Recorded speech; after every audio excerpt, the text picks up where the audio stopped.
Well, good morning, everyone. That was Lift Every Voice and Sing by Amana AME Zion Church. Beautifully done. They did the entire rendition of Lift Every Voice and Sing. Well, good morning. I am your host this morning. I am Asar, also known as Greg Stanton. I pray that things are well for each of you as you rise into this beautiful day. Today is February 12th, 2023. As you rise into this day, as we continue to celebrate, this month is the month that historically we get celebrated in America as Black History Month. And I pray that you're not limiting the celebration or acknowledging of our ancestral past to the 28 days of the month of February. If you're joining us this morning on the Oasis Spiritual Center YouTube channel, I say good morning to you. I pray things are well with each of you. And if you would be so kind and just make your comments, and I will circle back this morning and address any comments that are there in that feed. And for those of you who are with me this morning in the Zoom room, good morning to all of you. It's good to see so many people joining us on today.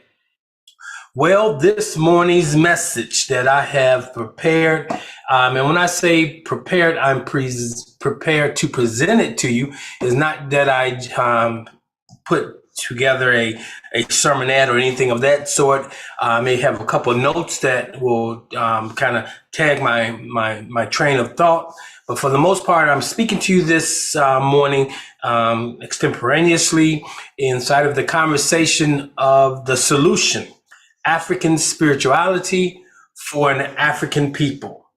African spirituality for an African people. Here we are in 2023, and we still have a lot of misinformation being given to us. We have a lot of people who are caught in the betwixt, whether or not they will continue to follow the path of Christianity or whether or not they will just drop out of the whole conversation. So this morning, because of my responsibility to the community, the African community, I want to present to you a, let's say, 10,000 feet overview of Christianity in particular, because there's a lot of miseducation being spewed. A lot of things that are being stated are not factual. A lot of things that are being stated are not falling on the timeline of history.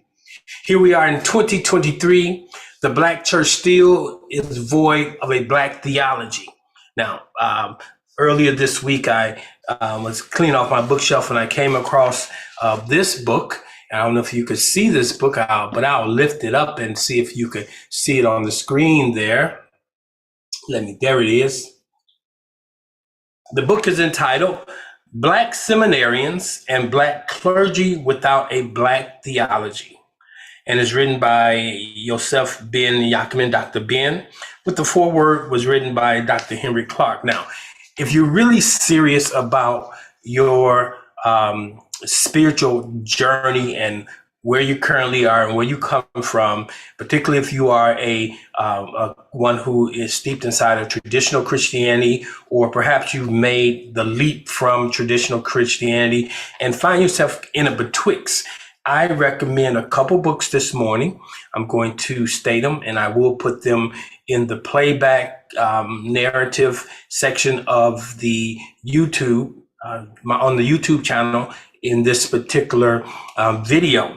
But there are some other books that I highly recommend by Dr. Ben. These are books that started me well on my way back in 87 after I got my master's degree and began to self-study in the area of Black psychology. I was led to Egypt and I began to unpack that by reading books, listening to tapes. Back then, there was no YouTube, and many of the tapes that I had, I would get on the black market around the African-American community or the conscious community in Chicago back in the late 80s, early 90s. I also had the distinct pleasure of hearing Dr. Ben Yaakman, and I heard Dr. Henry Clark, Dr. Van Sertima.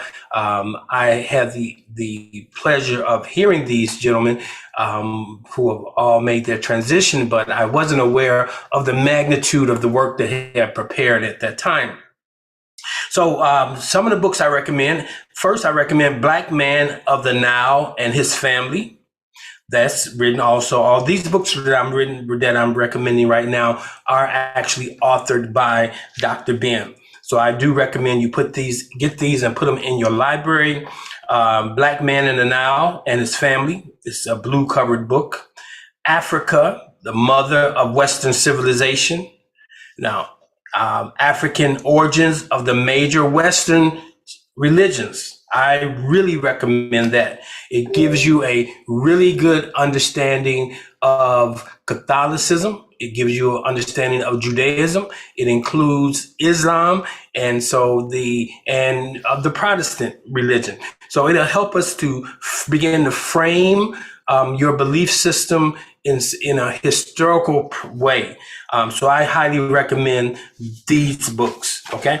Additionally, I'm going to recommend during Black History Month, you get a hold of these books, The Historical Origin of Christianity.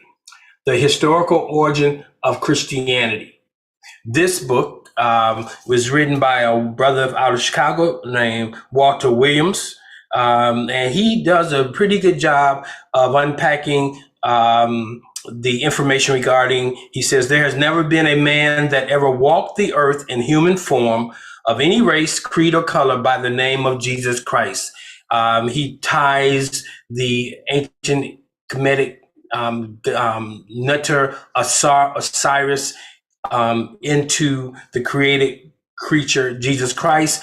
And he has source documents that substantiates his position. Again, I believe before you can make a true, educated statement of faith, you need to do some research.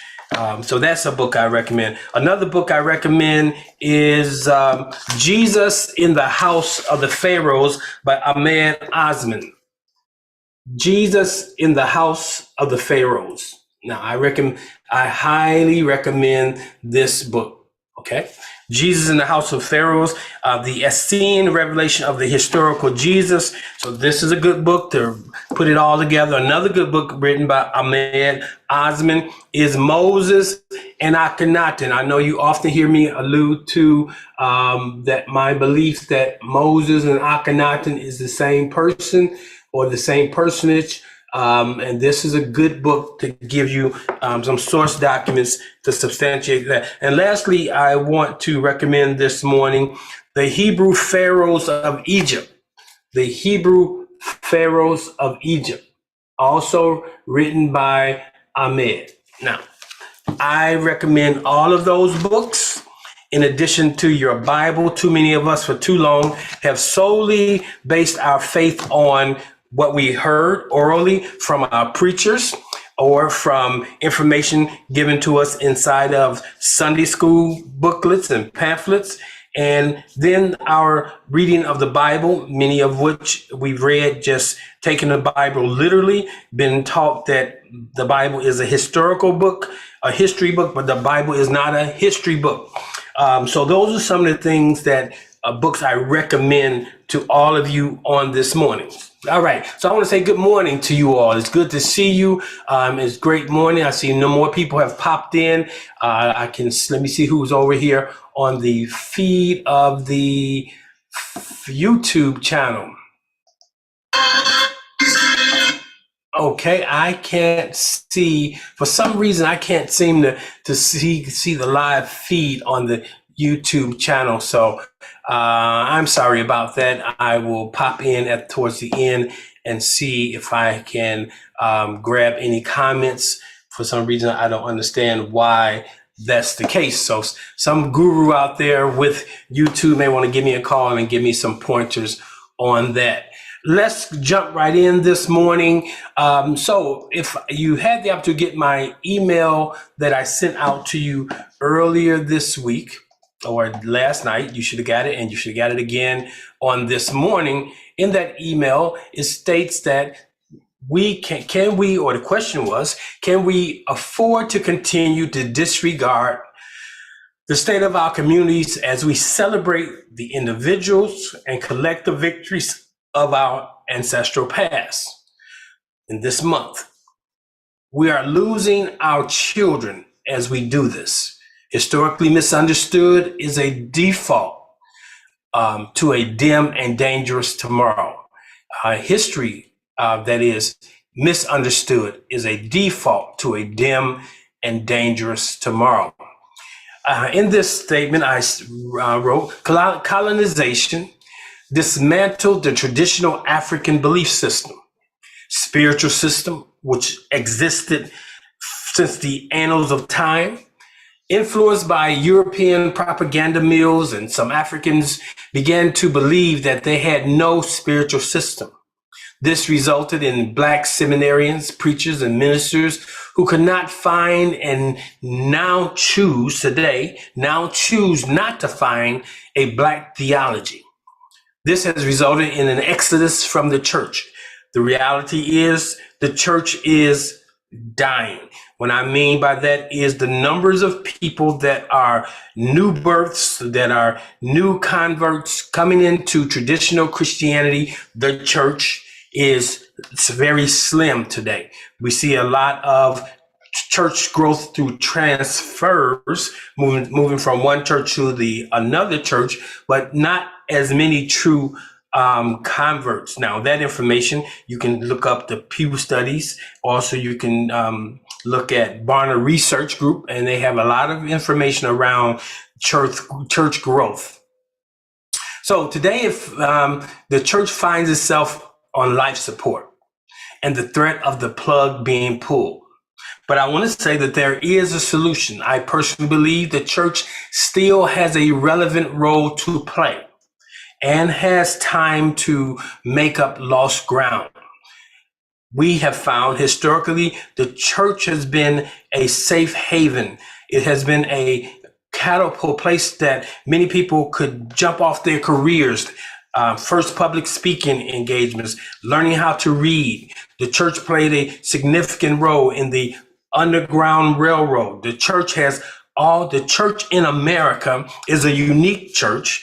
It has always had a powerful place in the transformation of the lives of those who've been involved with the traumatic experience known as the Ma'afa, or known as the enslavement of the people of African descent. As one who is proud to be an African born in the West, I still appreciate my American upbringing, having traveled the world, understanding that I wouldn't want to have been born in another place. But I have an obligation. I have an ancestral obligation. I have an obligation that pulls on me to make sure that our people, those who have an ear to hear, those who have a desire to know, have another narrative at their fingertips. So that's what I'm here to do this morning. I'm here to do this morning, not to convert anyone. I'm not here to persuade anyone, but I'm here this morning to kind of set the record straight. I'm in this conversation amongst what is known as the conscious community, amongst those who are comedic in orientation, but I stand my ground. Because I'm not one that jump on the bandwagon with any theology or any teachings just because it's the hot conversation of the day.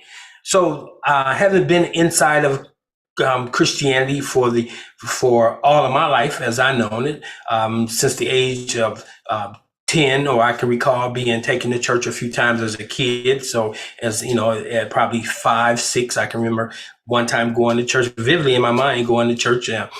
Probably had to be somewhere around 6 or 5 or 6. We were living on the west side of Chicago. But I was not forced to follow after any particular religion. So as a kid, and many of you know my story, I asked God, as I knew it then, referred to it then, to show me in my lifetime if it was real. And over my lifetime, and it has not expired and is still unfolding every day, I learn something deeper, and I get to have a more intimate relationship with what we call God. So where am I at today?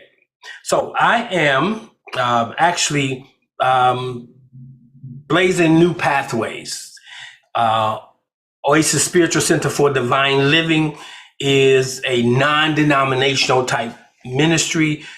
We closely affiliate with what would be known as a New Thought type ministry. Although I have my concerns about New Thought, I have concerns about any spiritual system that discounts or does not really acknowledge the African traditions and the African influence on all the major religions.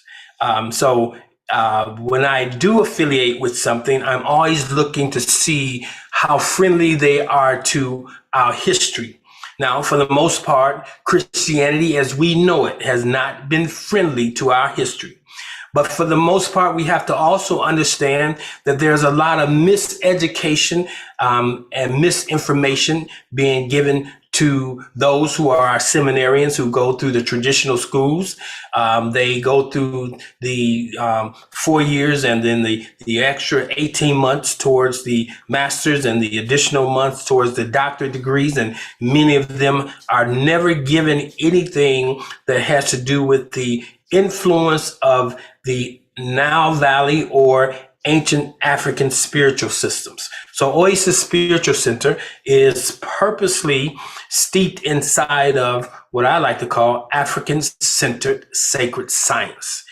So I read things that predate the major religions that we are expressing through today.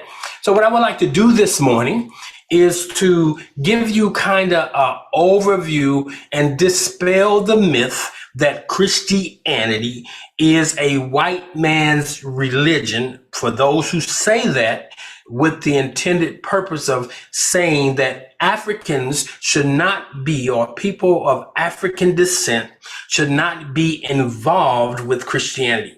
Now, I take aversion to that because I have had an experience through Christianity that is so much different than what so many who make that statement makes. First of all, we got to understand that Christianity and the expression of Christianity is not monolithic. When we look at inside, just like Black people are not monolithic, we are all different. We have groups that have similarities, but the socioeconomic status brings a different vantage point of who we are. Educational levels brings different vantage point. So just as to say, if someone is Black, that they all have the same experience and the same experience is a truism, is a falsity. We all have our unique experience. So I'm kind of going to generalize about some things, but I'm going to also at the same time be specific in some areas.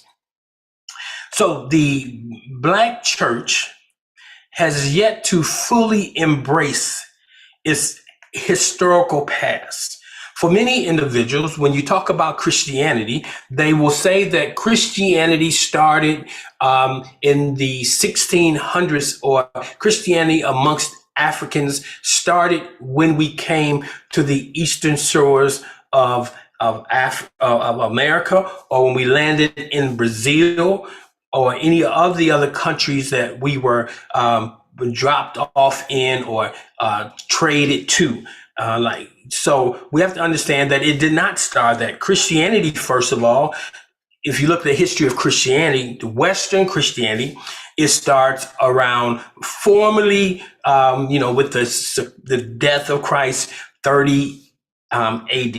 Okay, so at 30 AD, we see the formation. So I'm speaking general, but I'm putting a timeline together for you.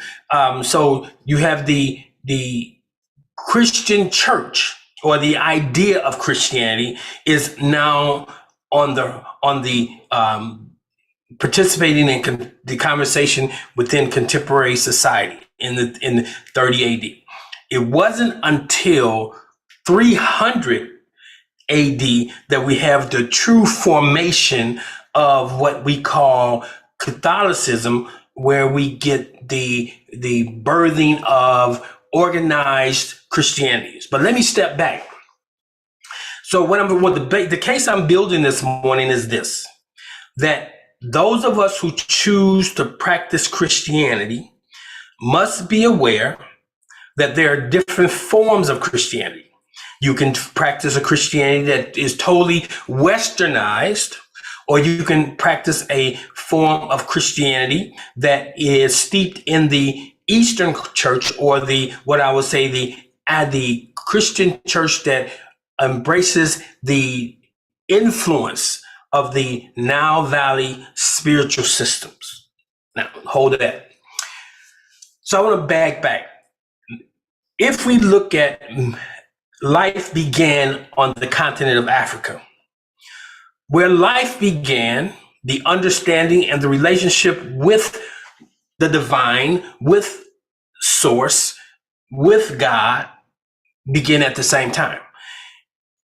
During the course of this presentation, I still struggle with using the term God, because when you use that term, it says the picture is worth 1,000 words. An image comes to mind.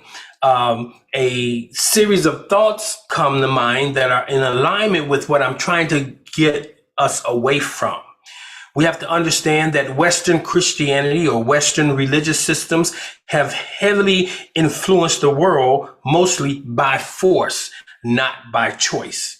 But many of us now have chosen to be Christians by choice because, and it really wasn't choice, it was given to us by our parents, it was given to us by our grandparents, it was given to us by the communities that we may affiliate with, without us really doing the research, because we just believed no one would do anything as diabolically has been done through and with Western Christianity. So I want to start with, if we go back in the annals of time, in the beginning, not 6,000 years ago, not 10,000 years ago, but I believe man is just as old as this created ball that's moving through the space. And man was created according to, if you look at the Bible, if you look at the cosmological stories that predate the Abrahamic cosmological story that we find in Genesis 1 and 2, you'll find that story is steeped inside of the original story that you can find in the Memphite theology. So why am I telling you this? Because I want to start before the enslavement of African people, to show that, one, Christianity was not chosen, or the versions of the Christianity, the alternative to Christianity, was not chosen or was not forced on the African. So when you study, like if you go back in time and you get the chance to pull the Memphite theology, get a hold of the Shabaka Stone writings, and it talks about the Memphite theology, which lays out like the Bible lays out. It gives the understanding of the creation story. It gives the understanding of who we are and our relationship to source. And so I like to start there, because that predated by thousands of years Judaism, predated by thousands of years Christianity, predated by thousands of years Islam, predated by thousands of years the Protestant movement, or the Protestant movement, that came as a result of the protests of the Roman Catholic Church. So let me put you on a timeline this morning.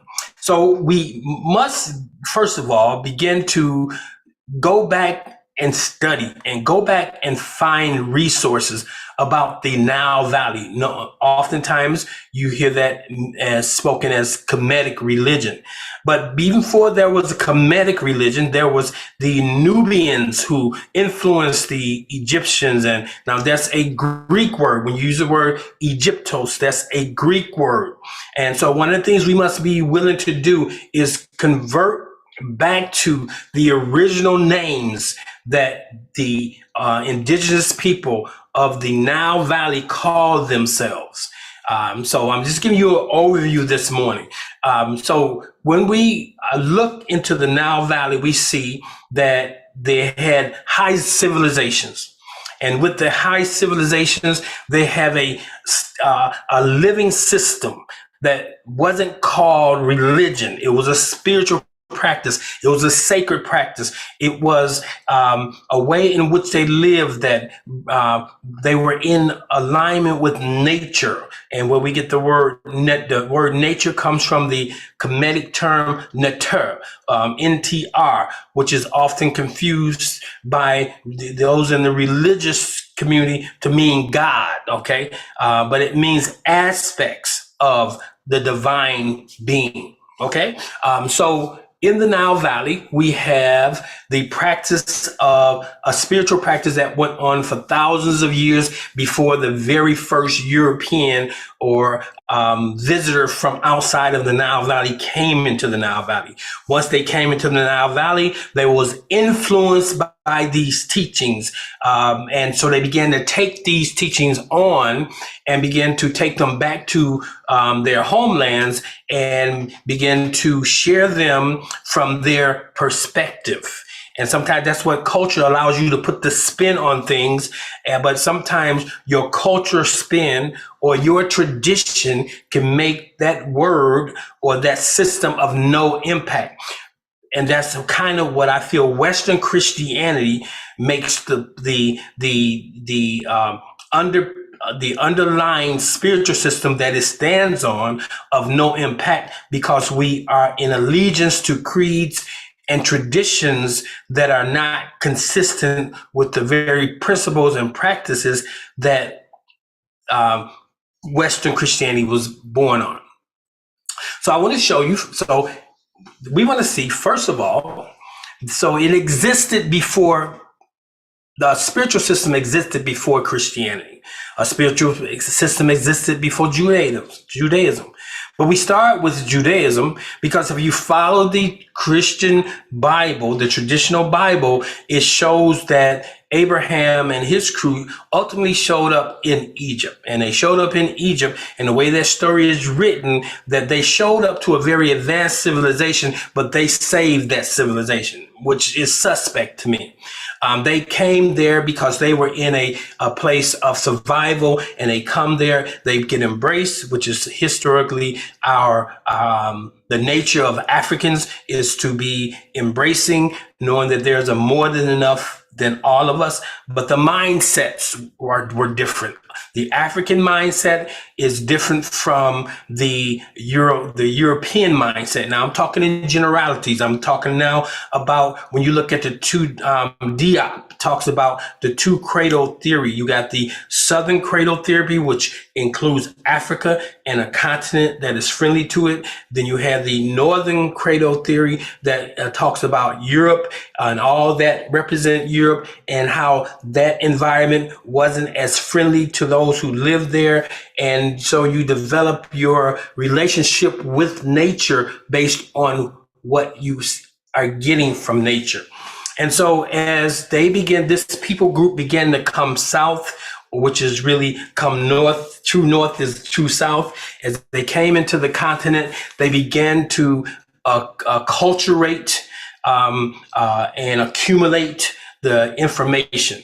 So they come to the Nile Valley. So we have Judaism kicks off. And so I find it quite strange that you could spend 400 years inside of a system and then you're released and then you have this system that supposedly is yours without any influence of the system you've been in. Well, look at it for analogy. We've been here in America for almost 400 years, and the system that we have is not indigenous to us. Is we have the system that has been given to us that we have enculturated into. So I believe my premise is that what we call Judaism today is really a form of Kemetic spiritual system practiced by people that don't really want to acknowledge that. Now we get into moving down the line to today's conversation about Black people, Black theologians without a Black theology, or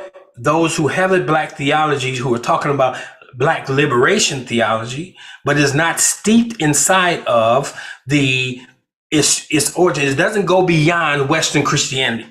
far as I'm concerned, Black theology, Black liberation theology is trying to liberate a people by holding on to a spiritual system, Christianity, that has been adulterated, Western Christianity. Now, there's two versions of Christianity. There's the Westernized Christianity that we get Catholicism that comes through by way of Catholicism, and then the Protestant church birthed out of that. But then there's the Western Christianity that you find in like the Coptic church, over in Ethiopia. They were not forced into taking on those principles. And the reality is, there's this people group who takes the indigenous spiritual system, and now they're living it out inside of what is known as the Coptic church.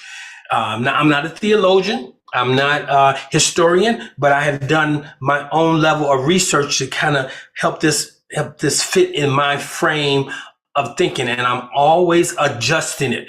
The most important thing you can do is put history on a timeline. Don't try to keep dates in your head. If you put things on a timeline, you'll be able to identify when information that is being given to you don't fit, because you can always go back in the timeline, find out what's going on there, what people were doing what, and sometimes you'll find when you simply do that, it clears up the narrative and the misinformation that's being given to you. So when we look at Northern Africa, the area that we historically call Egypt, when we look along the Nile Valley, we see that our spiritual systems for the major religious system that we are expressing today have their origins. They were influenced by the ancient African sacred spiritual sciences. When you look early on, you find Judaism enters into those who traveled in and came into the Nile Valley, and they developed a system called Judaism. Okay, Judaism is a system that is steeped inside of Kemetic thought. That's a conversation in and of itself. Then at the same time, we have to be mindful of the Greek influence. The Greeks came into Northern Africa. Now, it's important that you know this, because I'm building up to when slavery actually happened. So I want to dispel the myth that Christianity, all Christians who are all Africans who choose to, or Africans in America that choose to follow after Christianity, is choosing to follow after a forced conversion. That's not true.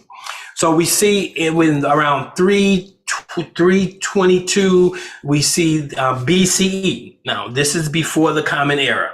Okay, before Christ is ever born.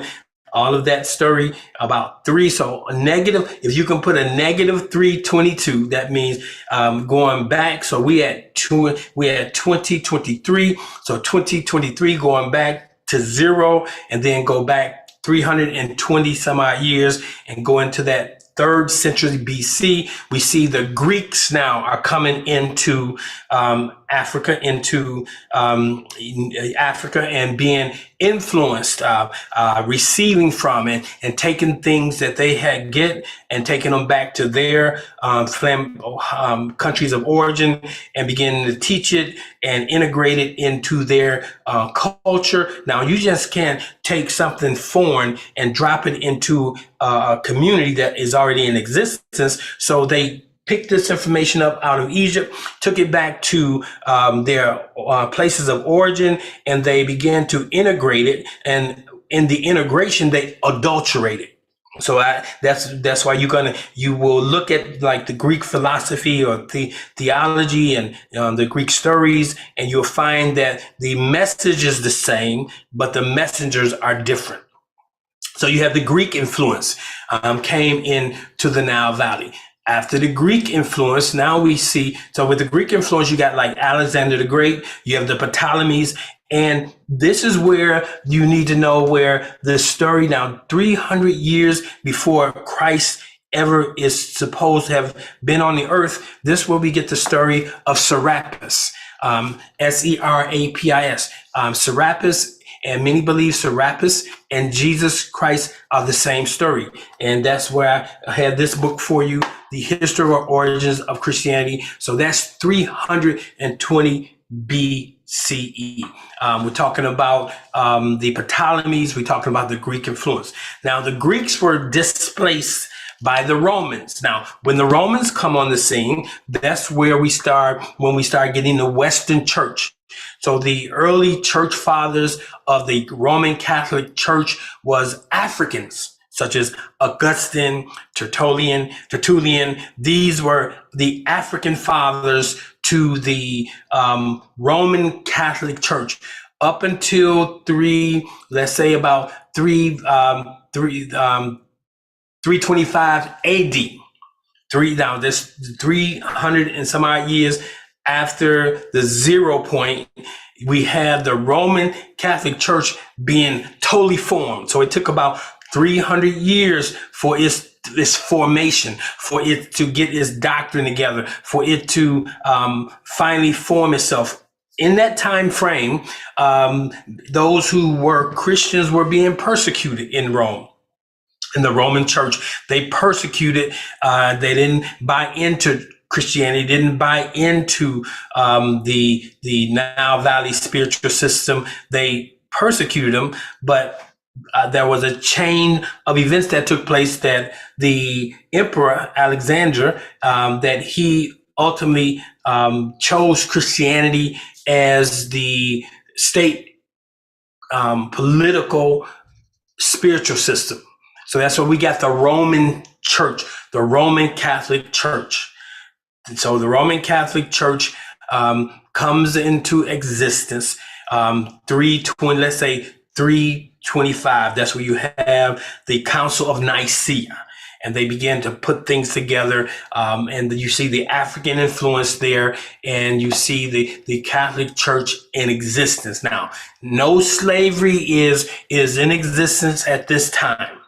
Then in the 4th century, you see the Ethiopian church, the influence of those who have come into Ethiopia. And now the Ethiopian system is integrating the influence of the Catholicism, the influence of the Christianity that was being promoted between 30 AD to that ultimately Christianity formed out or played out as Roman Catholicism. It wasn't until the Protestant Church, which we're going to talk about shortly here, that we broke away from Catholicism and then had what's known as Christianity. But the Catholicism means universal church. Now, I would strongly encourage you to study Catholicism from the perspective, look at the Pope, look at what he wears, look at what he carries, and you'll find that what he wears and what he carries is influenced by. So what has Africa? Can anything good come out of Africa? Yes. All that we see being expressed today has African influence as it relates to Christianity. So now I want to, so we see the Ethiopian church is in existence, not forced, no forced conversions. So you have Black folk now, or Africans, who are expressing their ancestral sacred science in a new way. But at the foundation of the Coptic Church is Kemetic science. Now I want to bring you to 600 AD. 600 AD, we have the start of about 610 Islam. So you got Judaism on the scene, has been on the scene for a while. You have Roman Catholicism, forms of Christianity on the scene before Islam. Islam comes on the scene, and now you need to know Islam, when it came on the scene, it produced a form of enslavement. Around 710, they began to enslave the East Africans, and this spread across North Africa. And that's why you have a large contingency of indigenous Africans who practice Islam. If anything, those who practice Islam on the continent of Africa, it was because of a forced conversion, not a chosen conversion. Now, the one thing about Islam, when we talk about black clergy not having a black theology, my head is off to the Nation of Islam, because at least there is an attempt to take the Islam and take it back to make it more African centered, African friendly. So when you hear Nation of Islam, it's really specific to Africans, particularly Africans in America, who chose this form. I'm not a historian when it comes to Islam. I am friendly to it. I know people who are in it. That's a person's style. But what I'm pointing out is the first atrocious act of enslavement to the Africans on a mass level was conducted by Islam over 1,000 years. Now, this predated the Portuguese. It predated the English enslavement of the African. So we had 1,000 years of enslavement by the Islam. So during this 1,000 years, Islam displaced even the traditional the traditional spiritual systems. It displaced the Kemetic influences that went from the East Coast over to the West Coast of Africa. It didn't get deep into the South Africa, but that northern part of Africa is heavily influenced by Islam, Islam that enslaved, changed the names, changed the culture of its people. So that's another thing to look at. So when people talk about choosing Islam over Christianity, Islam for 1,000 years did the very same thing that Christianity is often been accused of. So, and not only accused of, it actually participated in it. So Islam is not off the hook. So sometimes people say, well, why don't you choose Islam? When I made a comment or made a video on YouTube about a year ago, and today it has over 26,000 people who have viewed it, why I left traditional Christianity, had so many people who were inside of Islam in the comment sections. That's why you need to try Islam, which is, I'm saying they still miss it too. Okay, so that's another story. So we move to the slavery, Islamic enslavement is displaced now by the Portuguese and the Spaniard enslavement of Africans, which predated the English. So the Spaniards and the Portuguese was in the enslavement of African for a long period of time before the English. Finally, in 1619-ish, you find the English gets involved in what we call the chattel slavery, which we know of today.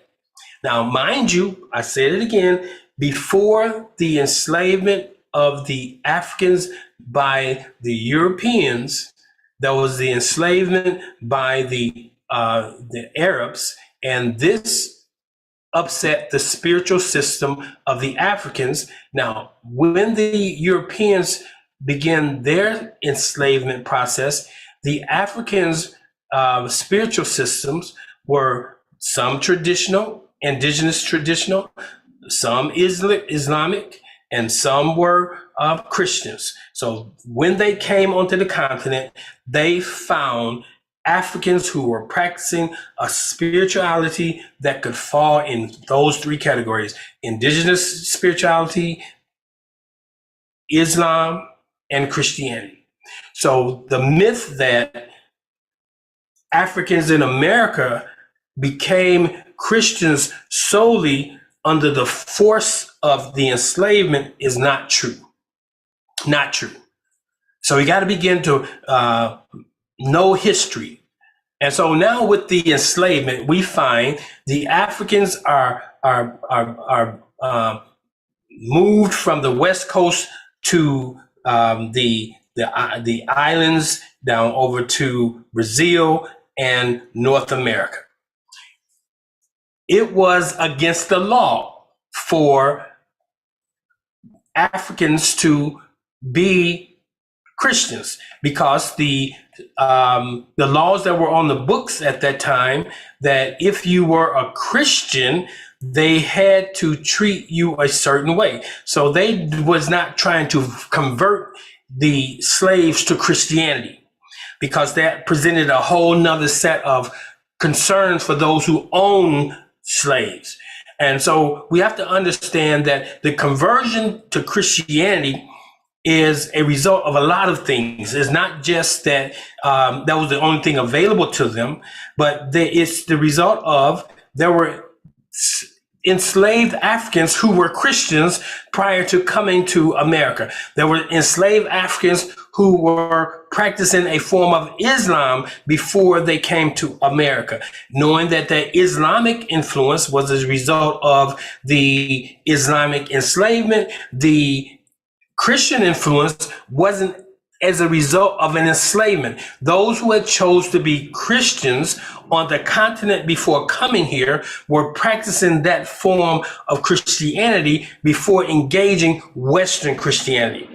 Now, when you get to the Americas, now there's where you begin to see the conversion of the traditional or Eastern Christianity or African-centered Christianity to Eurocentric style Christianity, that with the primary character being a white Jesus, white 12 disciples, the dehumanization of people of African descent, to say that in order for slavery to be profitable and to not go against their religious system, they had to dehumanize the African. So they took the very Bible and they used certain scriptures to come up with a storyline that eased their own cognitive dissonance with doing this to these people.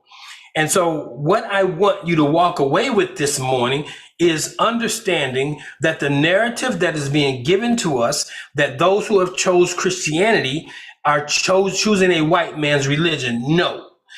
Now, you can choose Christianity and not have a black theology or not tie Christianity back to its origins, then you are practicing a form of religion that has been given to you by the oppressor.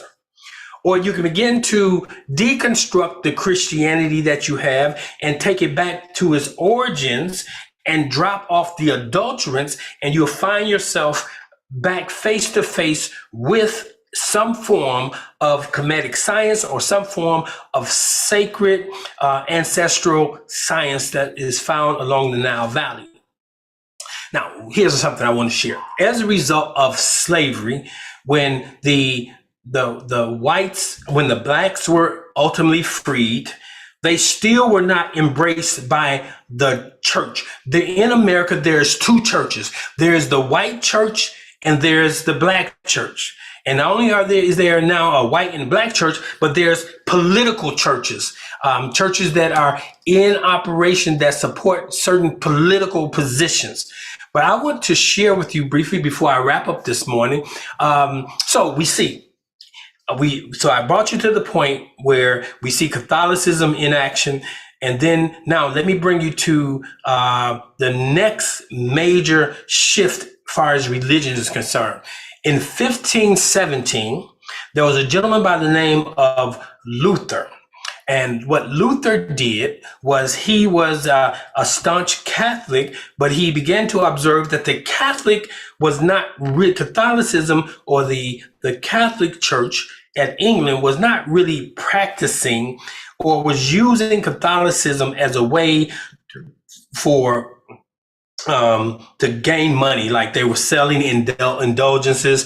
Like if you were to die, you were doing criminal activity, you could pay the church so much money, and when you die, they would on your behalf. They will have the, paid that your soul is not in purgatory or you don't go to hell. So that's interesting because it puts going to heaven and hell in the hand of man. And even today, sending someone to hell is in the mouth of men. Because you have no hell, no heaven to put someone in, but you have formulated a religious practice that stipulates if you do this, you go there. If you don't, you go there, elsewhere. But now, okay, so Luther comes on the scene in 1500 and he protests this. That's why we get the word Protestant. If you're not a Roman Catholic and you follow after Jesus, you are a Protestant. You are a Protestant. So the Protestant faith is like Baptist, Methodist, Episcopalian, anything that follows after the Bible but does not equate itself with Catholicism or Islam is a Protestant religion, okay? A Protestant. A lot of believers know nothing about this. So now you have to I want to look at the Protestant religion, which protested the church, gives us Christianity, New Testament Christianity. They had the Western version of that. They participated heavily in the enslavement, if not directly, indirectly, in order that they could benefit from it. And so when that period of enslavement was over, the covert period, the overt period of slavery was over. It went to a covert way. And part of the covert enslavement was substantiated inside of the religious systems, Christianity, which was given in a very limited way. As a result of blacks not being allowed to worship with whites, blacks did some very innovative things. We look at the African Methodist Episcopalian Church was the first group of blacks who say, okay, we'll take our marbles and we'll start our own church. I think that's, I forgot the brother's name on the tip of my tongue. Then you have the African Methodist Episcopalian Zion. That's 1821. You have the Christian Methodist Episcopal Church, CME. That's 1870. You have the National Baptist Convention. Now, the National Baptist Convention don't show up until 1880. Then you have the Church of God in Christ. It doesn't show up, or Kojic. It doesn't show up till 1897. Then you have the National Baptist Convention of America in 1915. That was followed by the Progressive Baptist Convention in 1961.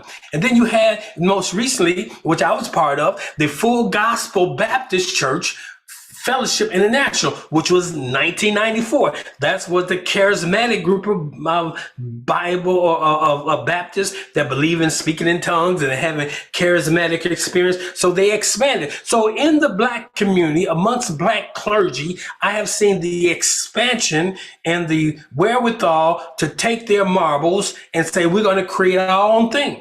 And so if they can create their own things in the 1800s, if the Roman Catholic Church could create its own thing in 325 AAD, why can't we in 2023 begin to ask ourselves, does what I do in the form of this religious practice serve my highest and greatest good? And if it doesn't, let's change it. And I mean, let's stop changing it just surfacely to make Jesus black versus white.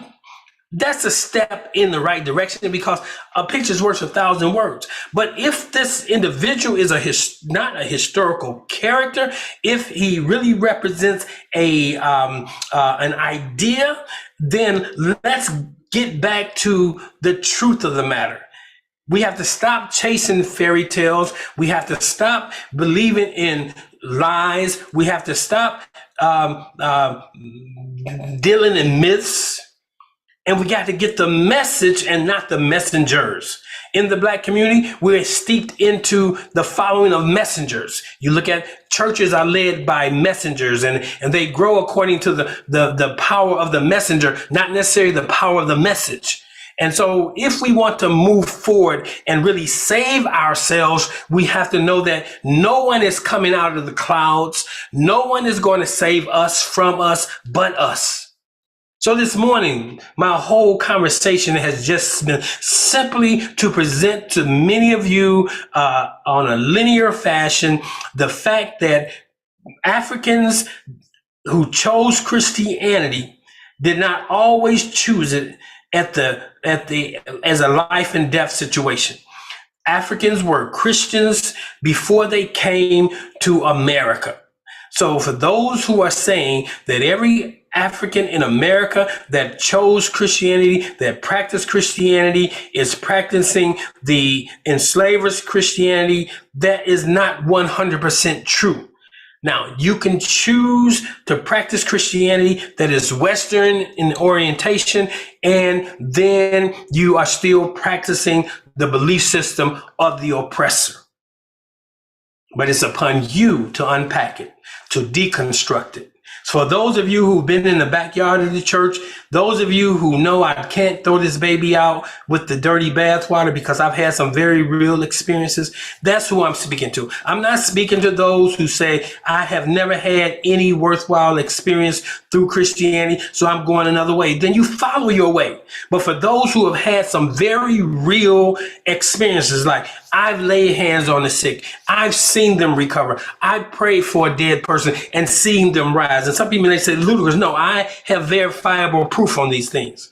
I walk according to a spiritual practice where I'm able to create the world that I desire. Have I perfected it? No, but I'm a lot further and a lot well off than a lot of those who I engage who call themselves just traditional Christians who are just quoting scriptures, calling on a personage of a person, but their lives are not seeing the outcome.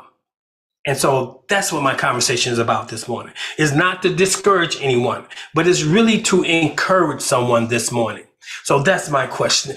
That was my quest on this morning. So as we prepare to wrap up this morning, I want to drop over here to the in-house chat with those who are in the Zoom room.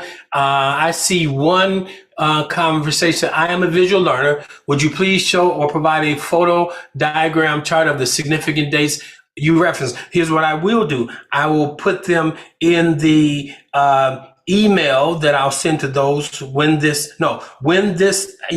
email that I will link this teaching to, this video to, I'll put that in there for you. Yes. I did not have time to create a visual because usually Serendipity Sunday, I get the message the day before or when I go into meditation. And so last night, I kind of laid this out, put some things on paper. And so I hope that helped you. So I want to ask you, Myrna, did that help in any way? And is there a specific question that you have? If you want to come on, I'll bring you on, or you can type it in. Let me see here. So I'm gonna, Myrna, your mic is hot, so you can respond to me. Did that help you? What I just stated?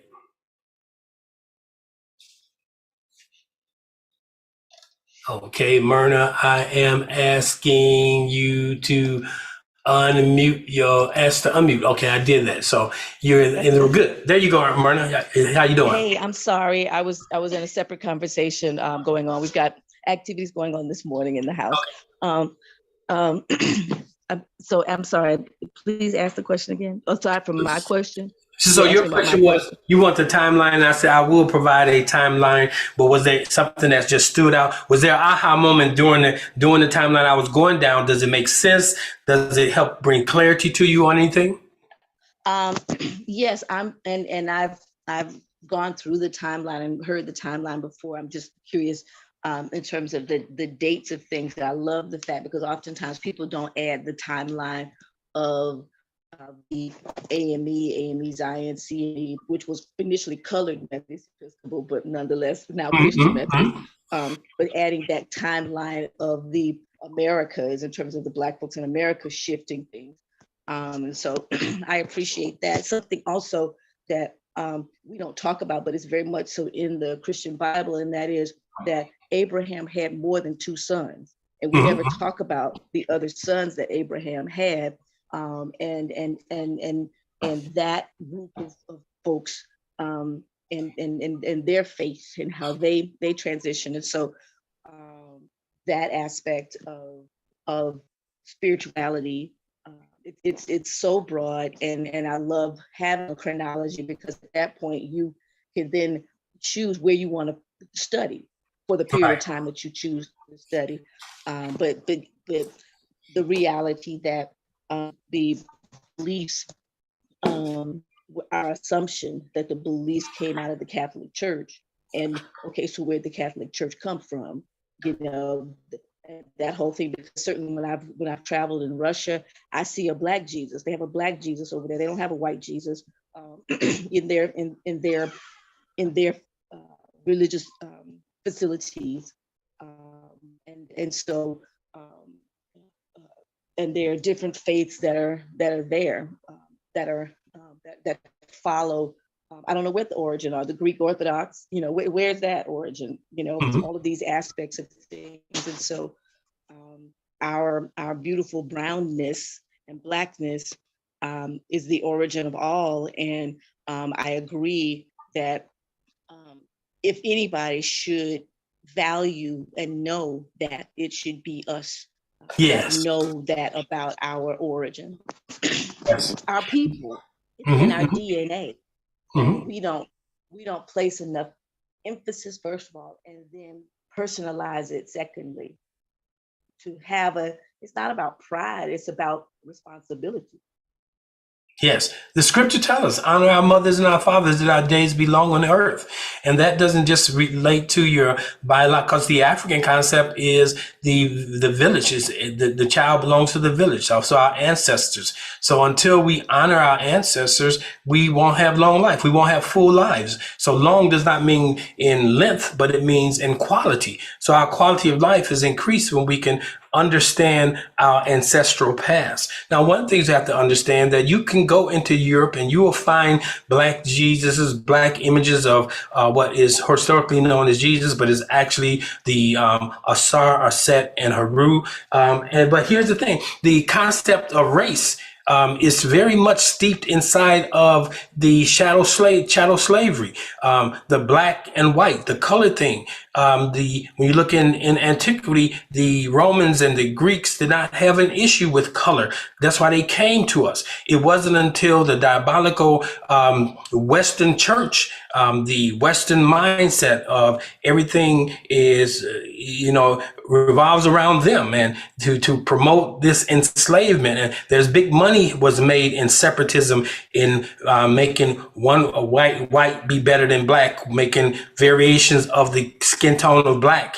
So that is a contemporary issue we're dealing with in the history of mankind.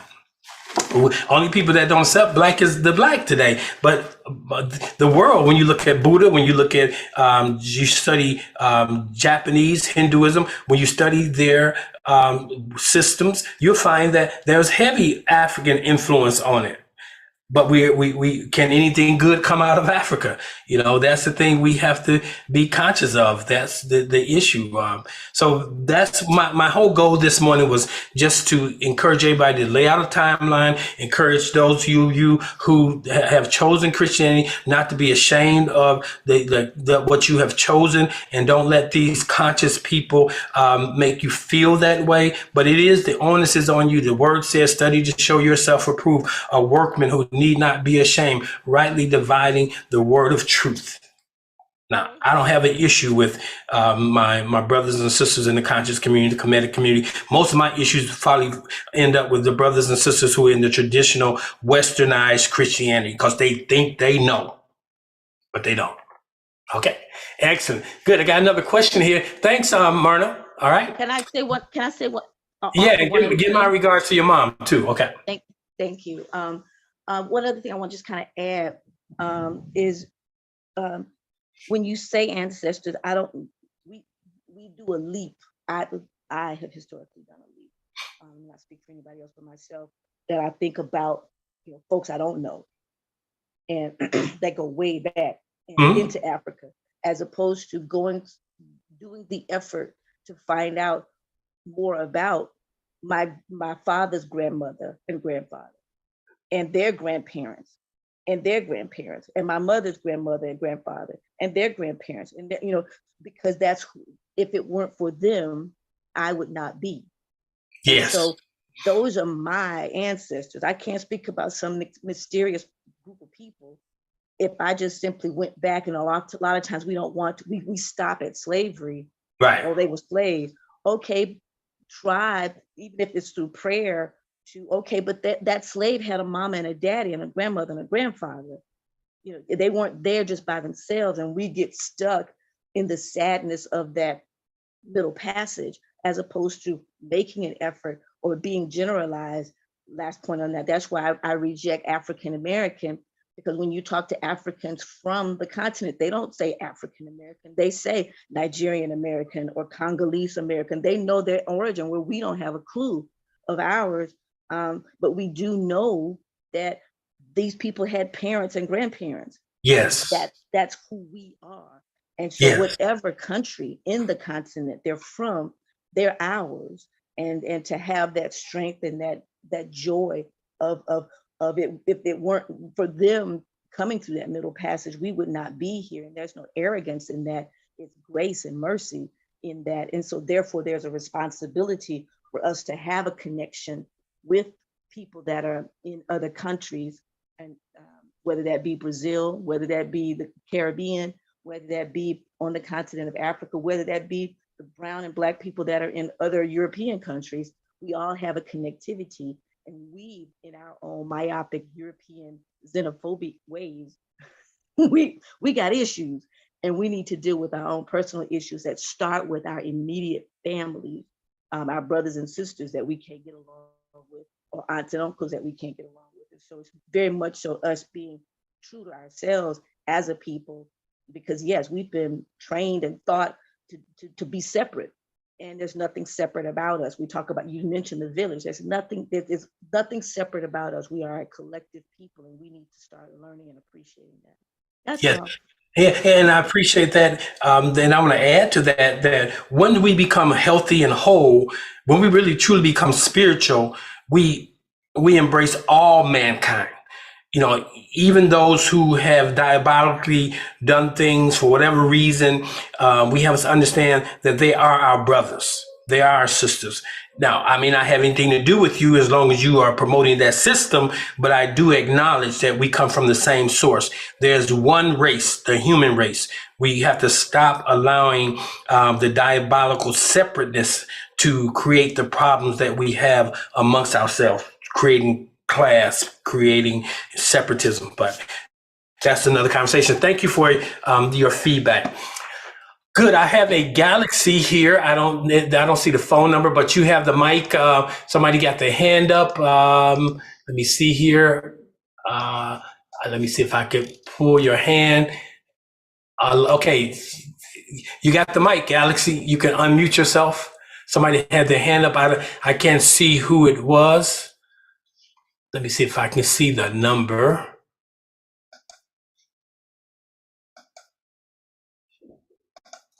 Okay. Well, I asked them to unmute. So if you're holding and you had your hand up, all you got to do is unmute yourself, and you have the mic at this current time. You should get a notification from me saying you have. There you go. Okay. Good morning, Asar. How are you? I'm doing well. This is Sister Carolyn. I'm traveling this morning. Okay. As a matter of fact, headed your way. I don't know what time I'll be through there, but just saying hello before I get there. Are you going to St. Louis or Chicago? I'm headed to St. Louis. Okay. How long are you going to be here? I'm going into Kansas today. Okay. So call me on my line once you're through. All right, I will. But my comment this morning is I really appreciate the teaching this morning, because coming from a similar background as yours, I've been trying to, not really trying, but just to reconcile what I have been taught with what I am learning. And there's always a question that comes up for me personally is, why do we have labels in the first place? I think for me, there was something inherent in me, even in Christianity, that, when you come across thoughts or ideas that did not bear witness speaking Christian language, that did not bear witness with your spirit, then you question those things. And even coming into what, you know, we now call new thought is, it's like, okay, but these are the same principles and same ideas that were expressed in what I'm growing from and growing into. So, you know, my question this morning is, and I thank you for the comment about race, because it's like we create our own divisions, we create our own separations. And getting back to that one truth that you talked about, if we get to the one truth, I think that truth will probably help us in reconciling all of us into that one space. Am I making any sense? You make a lot of sense. The differentiation and the need to label things, we do that just for clarity, but the diabolical system, it does it for another reason. So when you talk about race and racism, it's a system. It's not just a people. It's a system that is employed by people. And so if we begin to deal with the human aspect of it, then we will erase the systematic aspect, because the system cannot be played unless it's played with players. And I say that to say this, that Europeans, or most of my white friends, have no clue. If we don't know about this, what makes you think they know about this? They really don't. So there's a education that needs to go forward from the place of love. You know, it's time for us to take the stage, those who have been the less privileged, those who've been subjugated to these systems, to have their voice, and not allow individuals who have been privileged to keep giving a privileged narrative that makes them comfortable. Exactly. And Good. sometimes I think, aside, that maybe that's why the great I am addressed the question of who sent me. I am that I am. I am that I am. Yes. So thank you this morning for the teaching. I appreciate that. Right. And if we all go back to the very first story in the Bible, when Cain slew Abel, that's analogy for when our European brothers enslaved the African brothers. God is saying, where are they? And he is saying to them, you are your brother's keeper. And so our blood, the blood of our ancestors, still screams from the ground, still rises and floats across the Atlantic to say that those people who did this system needs to be held accountable, or at the very least acknowledged. Acknowledged, yes. And never again will it happen if it's acknowledged totally.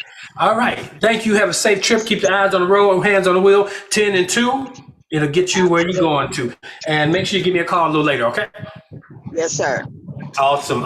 Good. Well, it looks like all of the questions have been covered. For those of you who are on, let me see if I got anything over on the YouTube channel before I drop off. I don't want to miss anything that I need to be paying attention to. Let me see if I can get that YouTube channel to come up.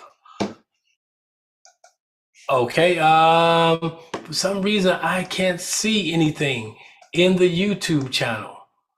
But I know there's a couple people over there, a few people over there. But I'm going to just, if you got a question for me, you can send it to me by way of text message.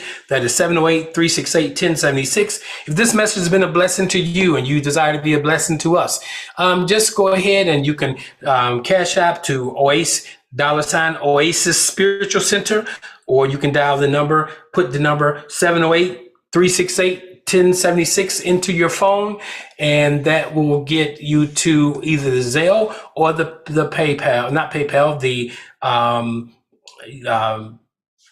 Cash App. Good. Well, that's all I had this evening or this morning. I don't see any other hands. I must get on to where I'm getting on to. You guys be blessed. And we started with this song, and we will end with this song this morning. Listen to the words. And if you don't have it, Google it, YouTube it, and listen to it. Peace.